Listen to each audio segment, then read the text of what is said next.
തോണി കീഴിലൊരു ചേറുമീൻ സൈസ് സാധനം. എന്താ പാടാ ആ കീഴിലൊരു ചേറുമീൻ 4 കിലോ കാണും. എടാ 4 കിലോ ഉണ്ടെന്ന് വീട്ടിൽ പോയി വല എടുത്തോണ്ട് വന്നാലോ? അല്ല വിളിച്ചിറക്കി നിന്റെ പെണ്ണുമ്പിളിയൊന്നുമല്ലോ ചേർമീനല്ലേ വാ വല എടുത്തോണ്ട് എടാ അവന്മാർ വലയെടുക്കാൻ പോയത് അവന്മാർ പിടിച്ചോണ്ട് പോടാ. ഈ മീൻ ആദ്യം നമ്മളാണ്ട് നിയമപ്രകാരം ഇത് നമുക്കാണ് അവകാശം. വേഗം വാ ചെറുക്കൻ വളച്ചു നിർത്തേക്ക് വാ. ബിജു ഇത് കൊള്ളാമല്ലോ.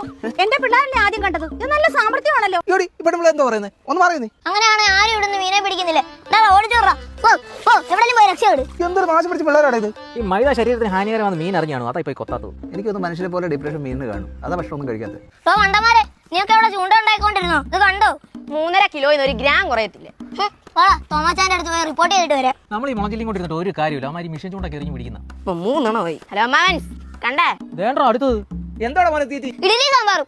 അത് നിന്നോട് തോമാച്ചാൻ പ്രത്യേകം പറഞ്ഞു വഴി കണ്ടവരോടൊന്നും മിണ്ടല്ലെന്ന്. എന്നാലും ആരാടി ഈ തോമാച്ചൻ? ഏതെങ്കിലും ചൂണ്ടശാസ്ത്രജ്ഞനായിരിക്കും അവനായിരിക്കും ടെക്നിക്കൊക്കെ ഇമാർക്ക് പറഞ്ഞു കൊടുക്കുന്നത്. നടക്കടാ ചേട്ടോ കള്ള കൂട്ടങ്ങൾ.